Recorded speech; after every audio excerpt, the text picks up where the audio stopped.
website. Okay, those who are doing ASP.NET like Tanuja and Yukta, you have to go to the website, and rest all other students will come to the project. Okay, so using the project option, you can create Windows application. Using the website option, you can create ASP.NET website applications, or a website, you can say dynamic website. Okay, so first I will show you the project, then I'll show you the website. Okay, so for the project option, you will click on the project.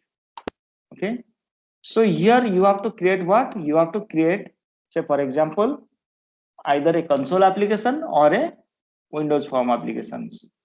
Okay, so I am considering the Windows Form application for the timing. Okay, and here the programming language, either you can go for Visual Basic or Visual C Sharp, but I will suggest you stick to the Visual C Sharp, because the syntax is exactly similar to that of your C programming and the Java programming, so you will not find any kind of difficulty over here. So I am selecting Visual C Sharp, then Windows Form applications, then here name of your application. So for example, my first application. Okay, now look at the location where the application is being created. Okay, and there is a solution over here. Now what is a solution, that I will tell you right now, but first let us create the solution. And what .NET framework it is using? It is using .NET framework, the latest version 4.5. okay, 4.6 is also there, but we are using 4.5. okay, because we are using what? Visual Studio 2013 version, so that is why I'm using what? .NET framework 4.5. so but if you are using Visual Studio 2019, so this will be automatically to the .NET framework 4.6.1. okay, so let it be the version 4.5, then I'm clicking on OK. So now your project will be created, Windows application project will be created. Now by default, whenever a Windows application project is created, okay, in a C# mode or in a Vivid mode, whatever the language is, by default a form is created like this. Okay, a form is created like this, and this form is basically the interface which will be visible to the user. Whenever you will run the program, this form will be visible to the user. So this is a form basically which is appears automatically. Now in the right hand side, what happens? You will have a window over here. This is called properties window. Is it visible to all of you, the properties window?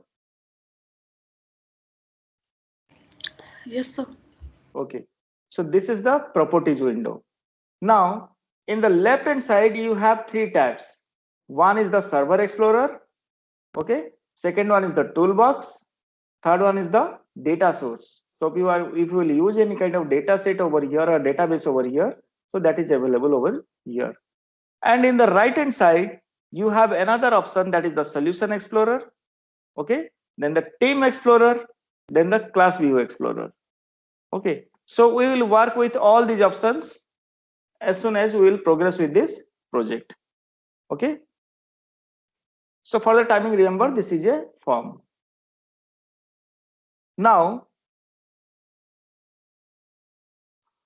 hello,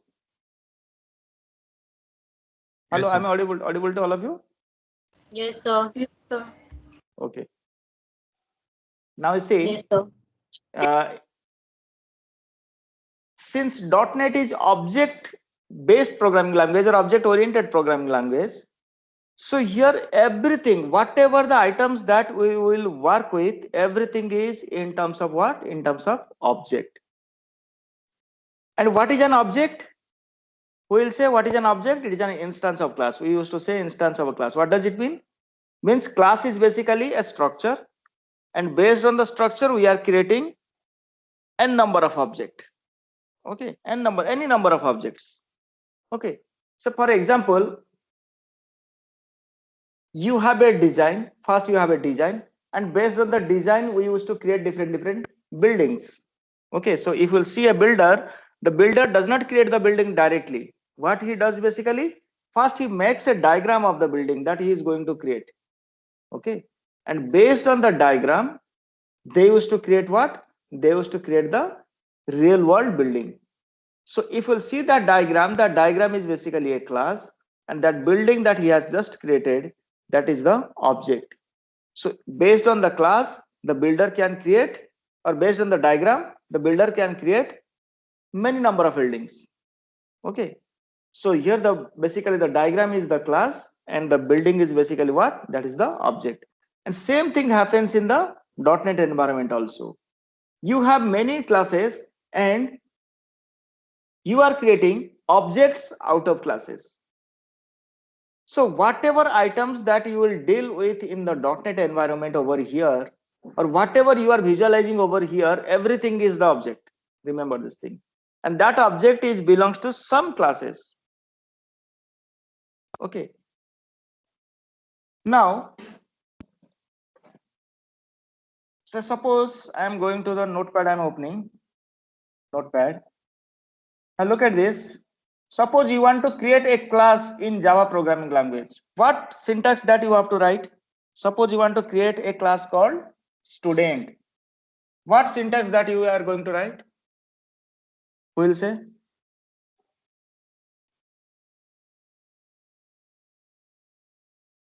Anybody?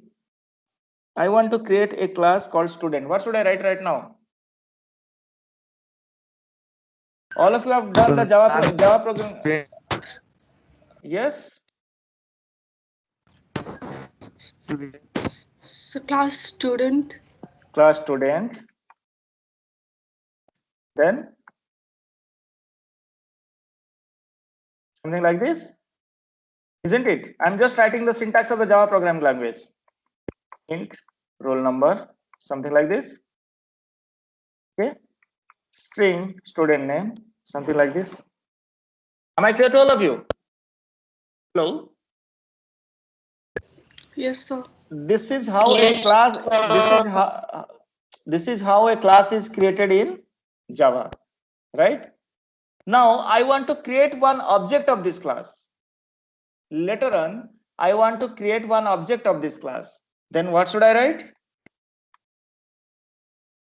Student S1. Suppose S1 is a student, equal to new student, right? This is the syntax. Or another student, say suppose student S2 equal to new student. Okay. Now S1 and S2 are two objects of the classes, isn't it? This is how we used to create, right? Now S1 also have roll number. Okay. And S1 also have student name.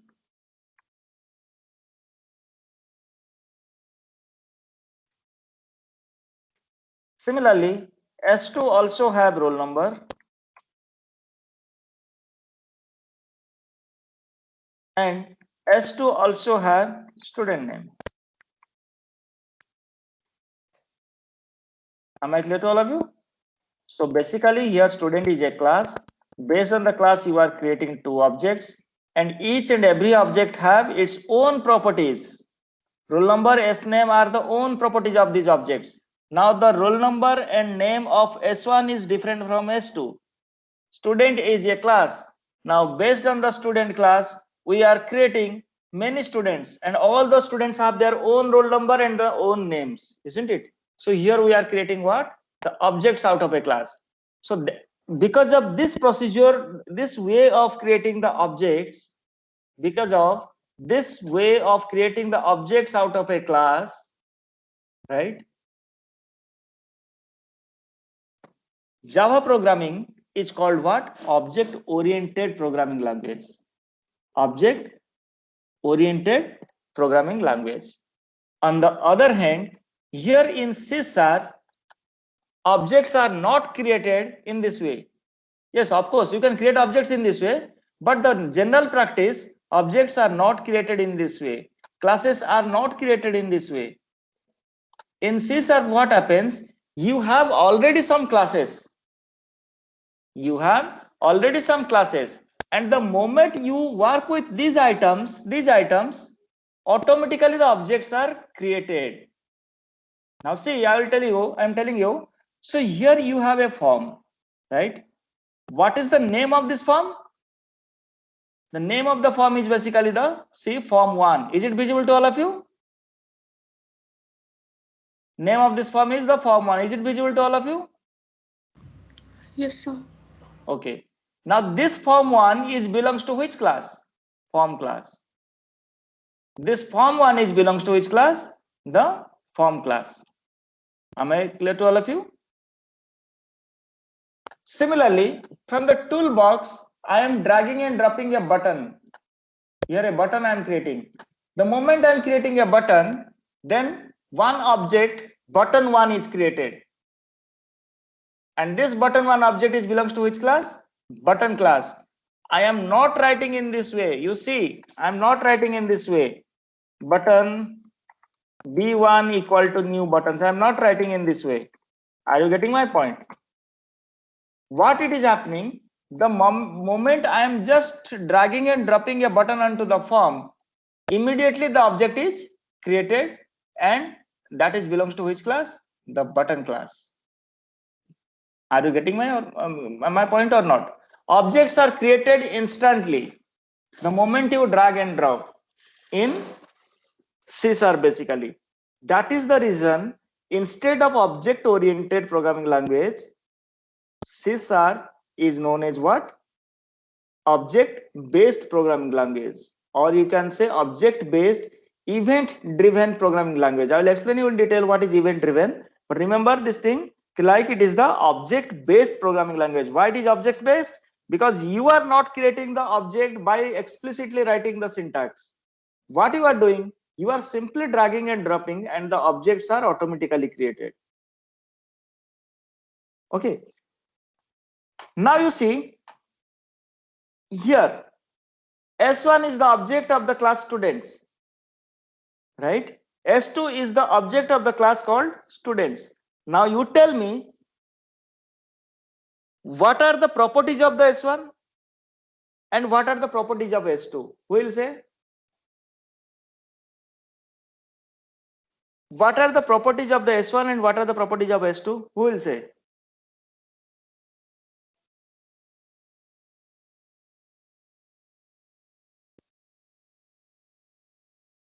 Batao, batao, batao. Roll number and name.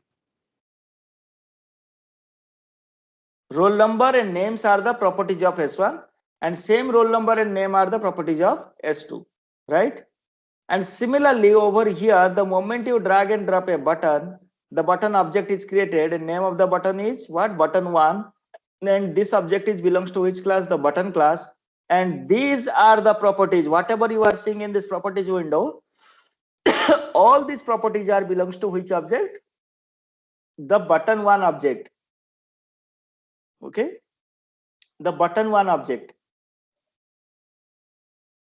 Remember one thing, inside the .NET framework, inside a .NET framework, class button, something like this has been already created. It is there. It is there. And within this, there are properties like this: string, anchor, okay, something like this. Then string, this thing what? Auto ellipses.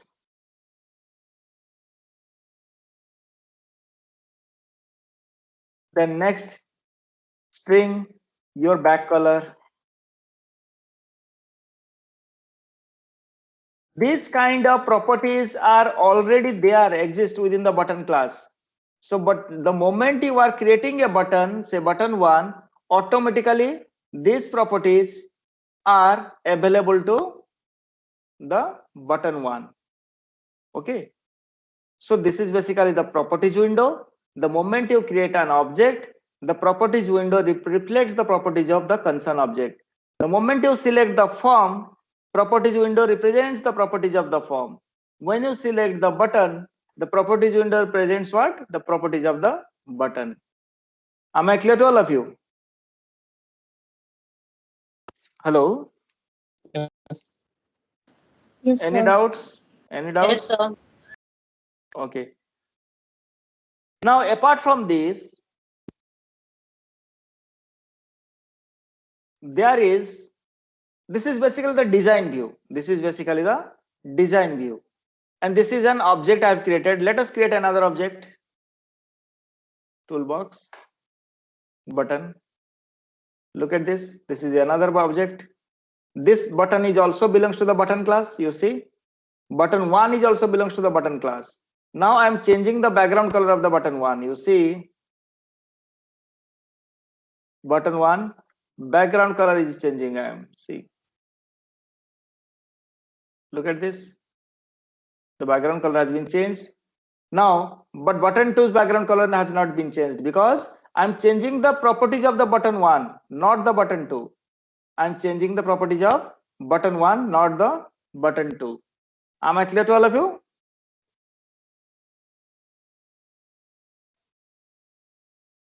See, we have different objects. Different objects have different properties. If you change the property of one object, it will not be reflected in another object. You see it over here. You have, say, suppose you have the student class.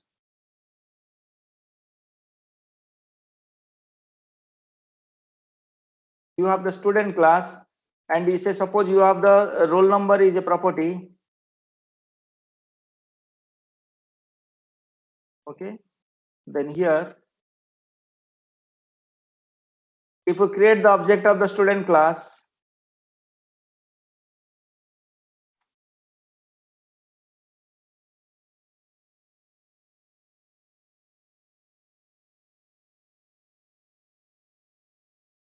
and this is a suppose S2.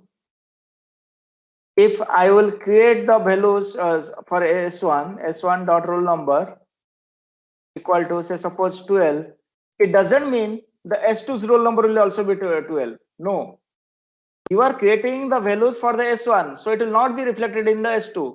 You are changing the background color of the button 1, it will not be reflected in the button 2.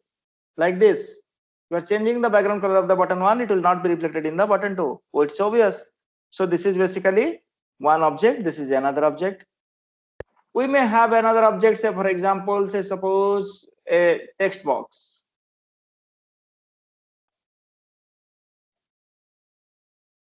See, this is a text box.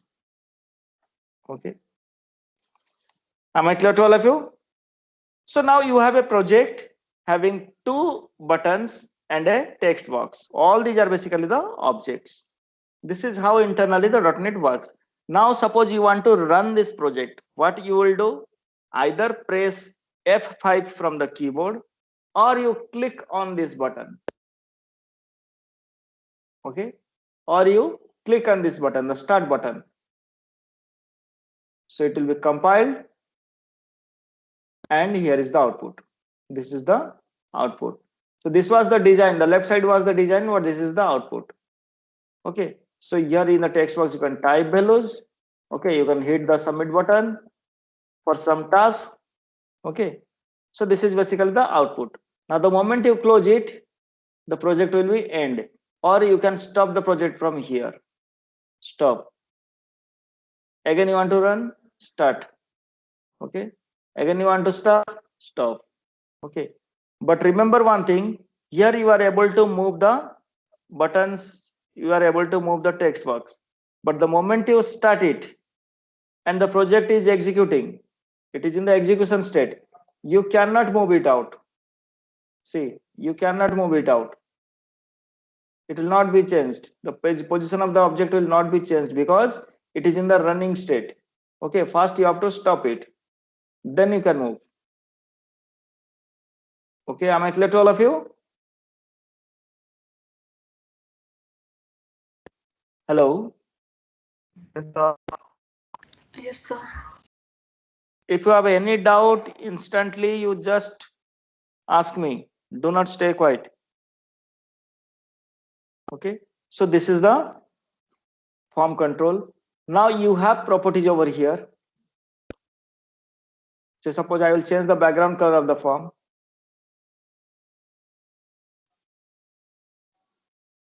Okay, this is the background form of the color of the form. Okay,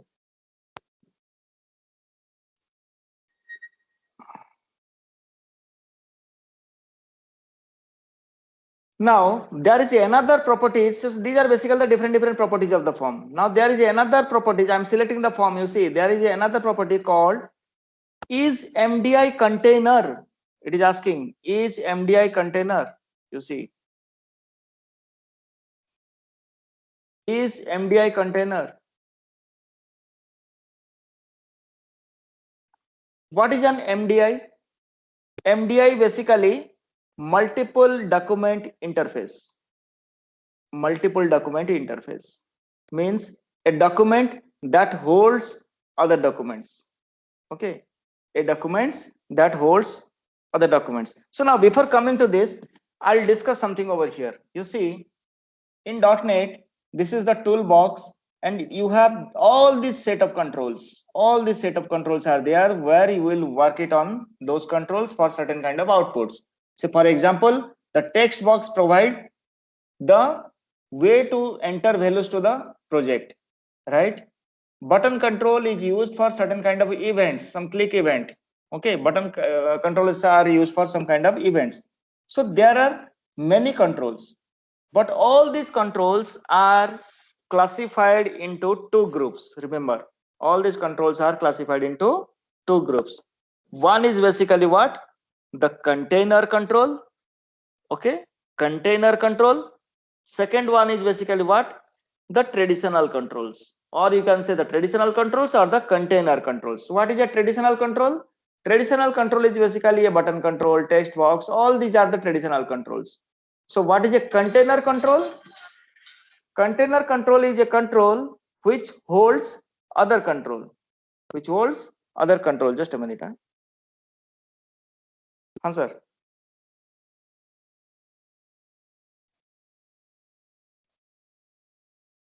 हाँ sir, मैं लेके आपको पैसे घंटे में आ जाऊं. ठीक ठीक ठीक, ओके. हाँ. So here basically the this is a traditional controls, are these are the traditional controls. And what is a container controls? The control which holds other controls. So for example, I'll just show you a panel control. You see, this is a panel control, this is a container control, because if I will cut a button and if I'll paste it within a panel control, you see what is happening. So the button is within the panel. The moment I will move the panel, you see the button is also moving. The button is also moving, you see,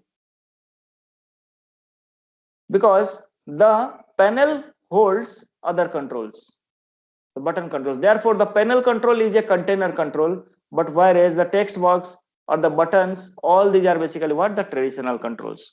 So are you getting my point? What is a container control? What is a traditional control over here?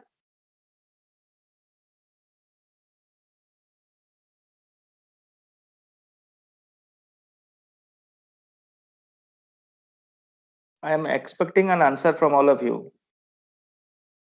Sir, can you explain the container control once again? Basically, the container control is a control which holds other controls. Okay. So for example, this is a container control, a panel controls. There may be some other controls are there. So for example, group box. This is also a container control.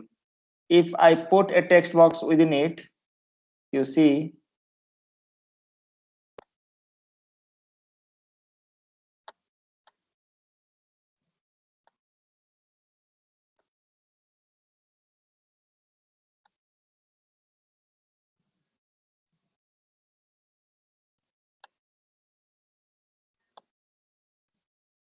look at this. I'm moving the group box and the button is moving. Say for group box, the panel, all these are basically what? The container control. Whereas these buttons are known as what? The traditional controls. So for example, there is a drop down list. It's a drop down list. Can this drop down list hold another button control? Is it possible? Will it hold? No. You see, it cannot hold, because this is an individual separate control, this is a separate control, and all these are the traditional controls. Okay, so therefore One control cannot hold other controls. But whereas the panel control, group box control, even a picture box, all those are basically what the container controls, which holds other control. Okay. Now we will also explore many more properties of the form control. Now we have a form. Now the moment I run this form, where it appears? In this place, not at the center. You see, again I am running. Look at this. Another place it's coming. Again I am running. Look at this. Another place it is coming. Every time you run the form, it is appearing, the output is appearing in some different locations of the screen. Okay. But if I will set some properties of the form, right, the form will always appear at the center of the screen. You see, I'm selecting the form. Okay.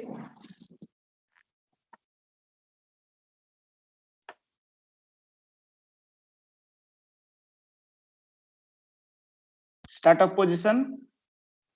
Okay. Center screen. The moment you set these properties of the form, just minutely observe what properties I'm setting. Startup position, I'm setting it to the center screens. Now what will happen? The moment I will run this project, the form will always appear at the center of the screen. Wherever it is, it will always appear at the center of the screen. This property is basically the startup position property. There you can set the center screen to the appear. And there is also another property that is called topmost. Look at this.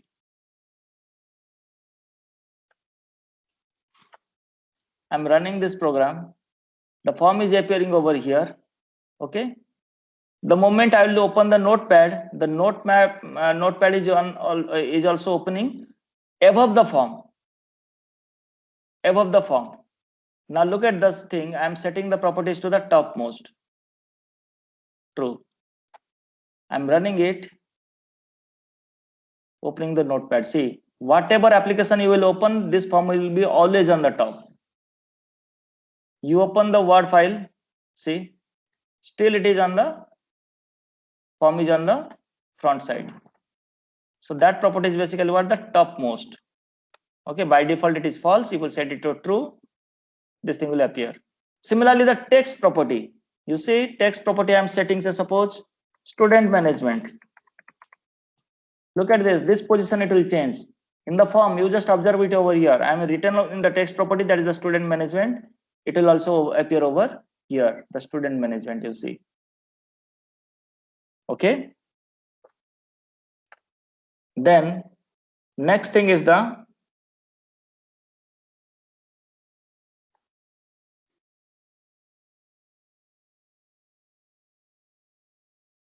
background color. Also I have shown it to you. You can also change the background color. Okay. Then another thing is the form border style. Let's see whether it is there. Yes, form border style. By default, it is a sizable window. Sizable window means what? I'm running this form. You see, I can increase the size of the form or I can decrease the size of the form. Right?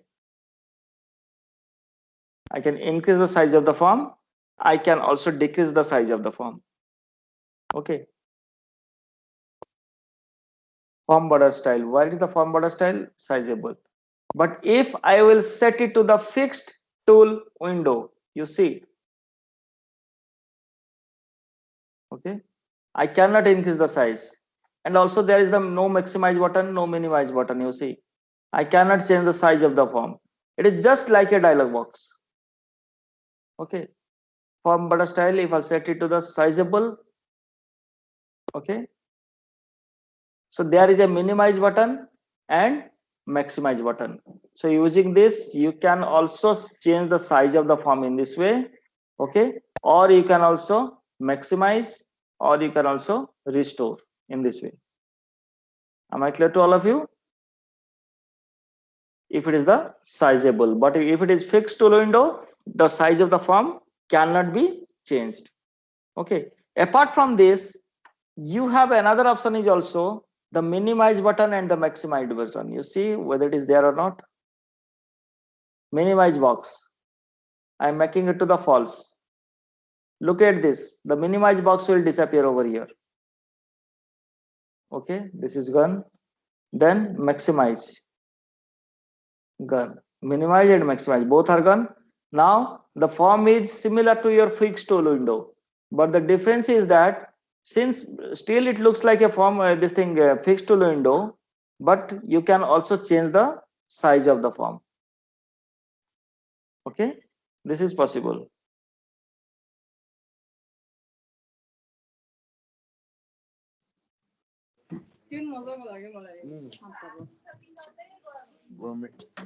Okay, am I clear to all of you?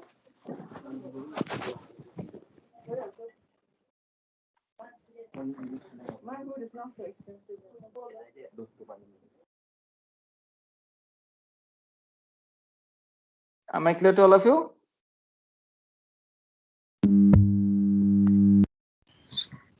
Yes, sir. Okay. Yes, sir. Now do one thing. All of you have to do one thing. You have to design a form, a similar form like this for a student management system. Then you will have what? You will have a this thing label control like this. Okay. You have the label control toolbox. Then you have a button control like sorry, a text box control.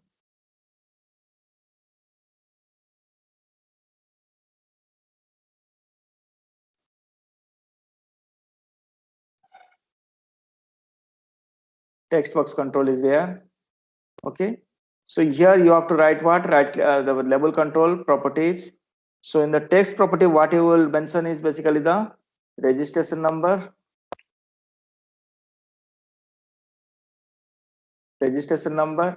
then next I'm copying and pasting it over here.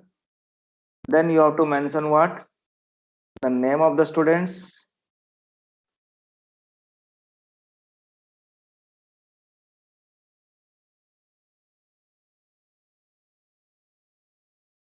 okay, name of students. Then you have to mention it what? Address of the student.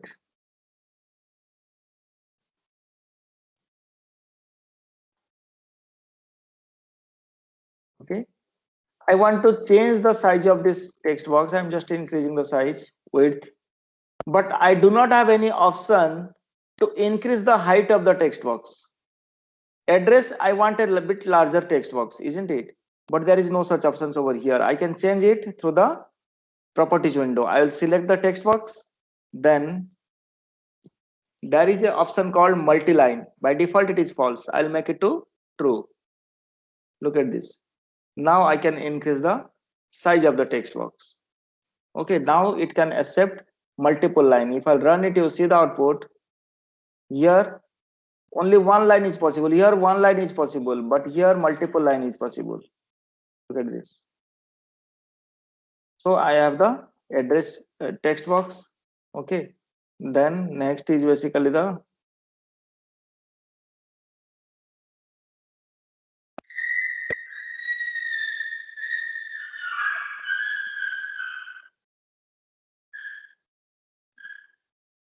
city.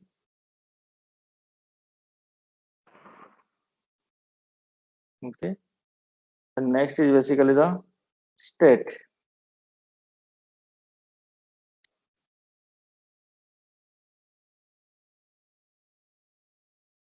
Okay, then we'll have a button control.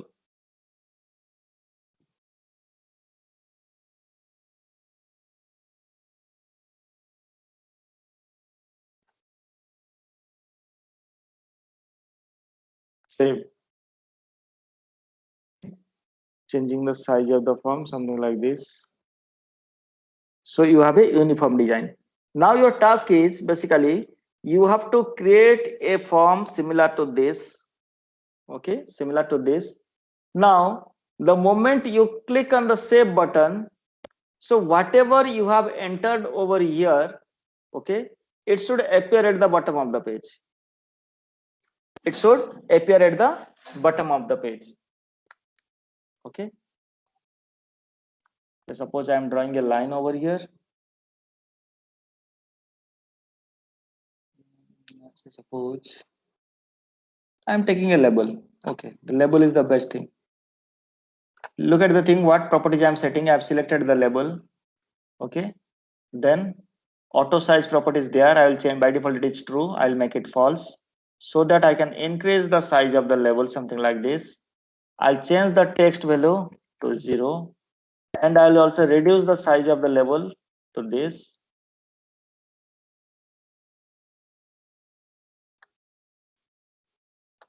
Okay, and I'll change the background color to say suppose black.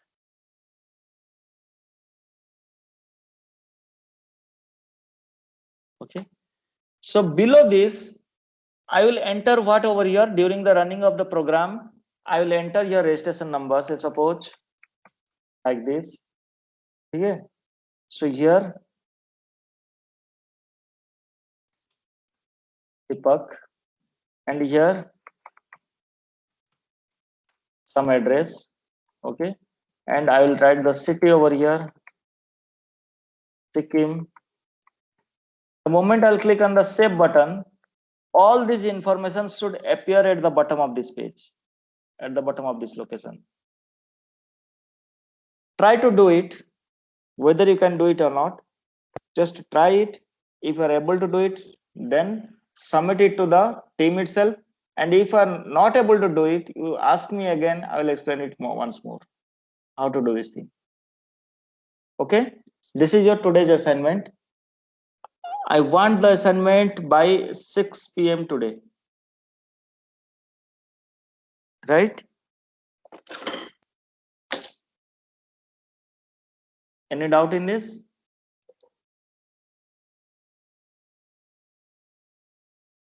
Hello? Any doubt? No, sir. So try to do it and show it by 6 p.m. today. If you are unable to understand, I will explain again. Okay. So Anisa, this thing your is basically Tanuja and Yukta. For you also. Okay.